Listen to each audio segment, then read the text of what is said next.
Bonjour, mesdames et messieurs. J'espère que vous allez bien où que vous soyez à travers les quatre coins du globe.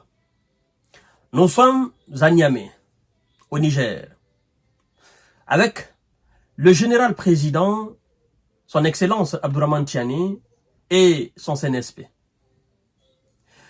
Alors, le président et le CNSP viennent de prendre une décision radicale afin d'éradiquer une fois pour toute action de terreau au Niger. Mesdames et messieurs, c'est une décision qui va changer tout au Niger.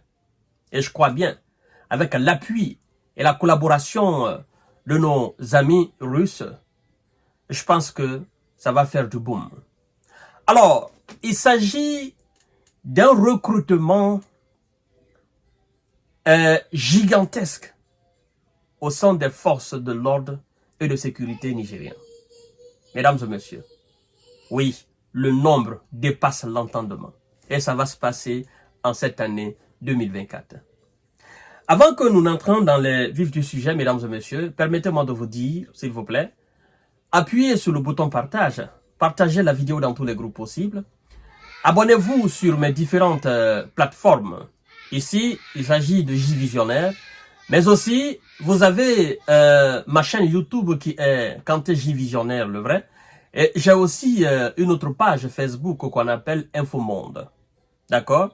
Ça nous permet naturellement de ne pas être muselés par nos ennemis. Et donc, je vous en prie, likez la vidéo, interagissez dans les commentaires et partagez largement les émissions, c'est très important. À l'image du Burkina Faso, de son excellence capitaine Ibrahima Traoré, qui a alors investi dans l'achat d'armement, parce que ça a été une promesse faite à l'armée burkinabé. Et donc, le général Abdourahmane Tiani a décidé de finir une fois pour toutes avec la terreau. Et donc, cette année 2024, le Niger va se voir recruter 10 000 jeunes.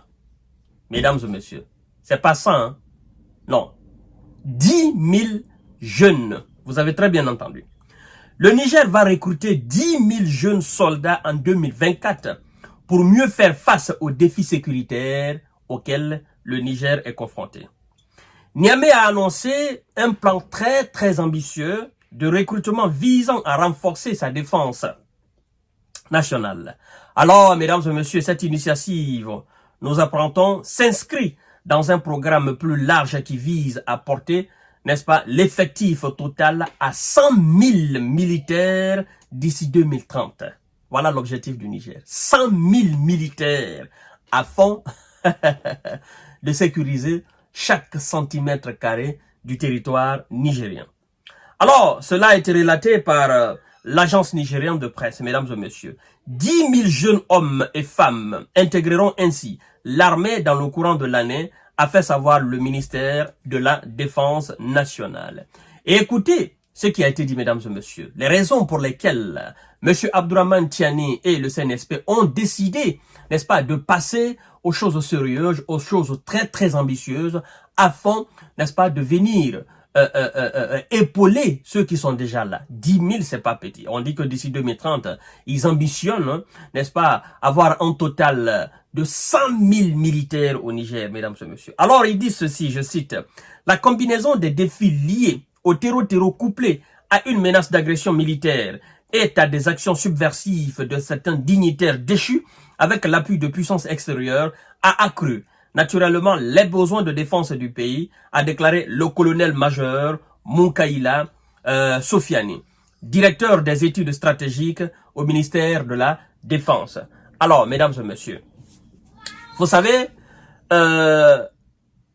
monsieur le président burkinabé a dit hier que si nous voulons la paix, nous devons préparer la paix, premièrement. Il dit que nous sommes dans un monde de prédation. D'accord? Et il faut faire tout possible ne pas être la proie de ces prédateurs. Et il faut se donner les moyens qu'il faut pour ne pas être la proie préférée de ces prédateurs. Et je crois que l'AES a compris réellement ce que c'est que l'indépendance d'un État. Vous imaginez ce dans quoi aujourd'hui le Niger est en train naturellement de construire. Le Niger est en train de construire aujourd'hui une défense impeccable. Le Burkina est en train de faire la même chose. Le Mali est en train de faire la même chose. Nous sommes en train d'assister à une montée en puissance, n'est-ce pas, de l'armée de l'AES. Parce que vous imaginez 100 000 hommes du côté du Burkina Faso avec tout le matériel militaire, n'est-ce pas, qui vient d'être mis à la disposition de l'armée. Du côté aussi du Mali, ben, on n'en parle pas. Il y en a qui diront, mais pourquoi c'est seulement... Non, c'est pas seulement l'armée.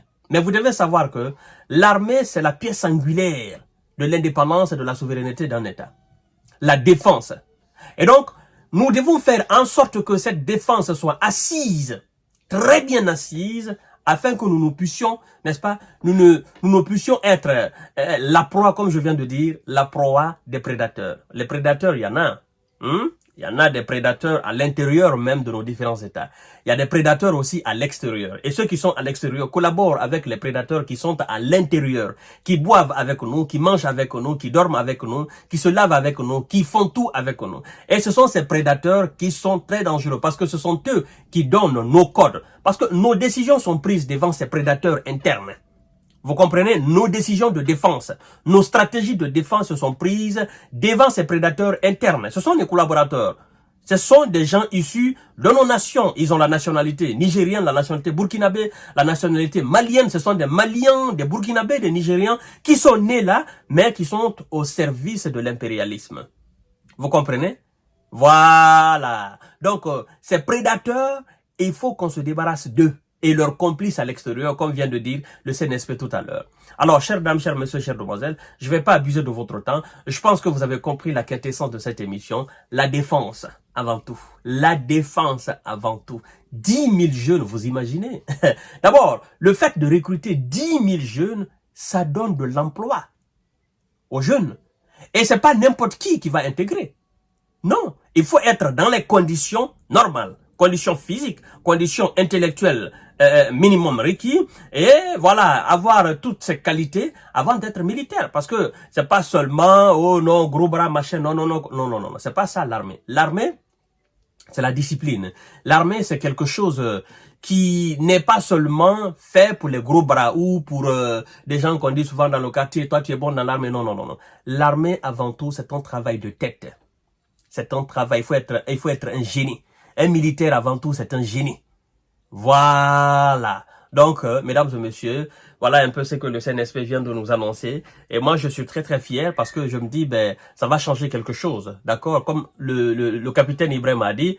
Il dit, s'ils veulent, ils n'ont qu'à venir avec 1000, 10 000. Nous viendrons avec 1 million. Et c'est ce que le général Abdourahmane Tiani est en train d'appliquer au Niger. L'autre a dit au Burkina et lui, il est en train d'appliquer. Vous comprenez? Donc, chères dames, chers messieurs, chères demoiselles, partagez la vidéo dans tous les groupes possibles. À tout à l'heure pour notre série d'informations de décortiquage.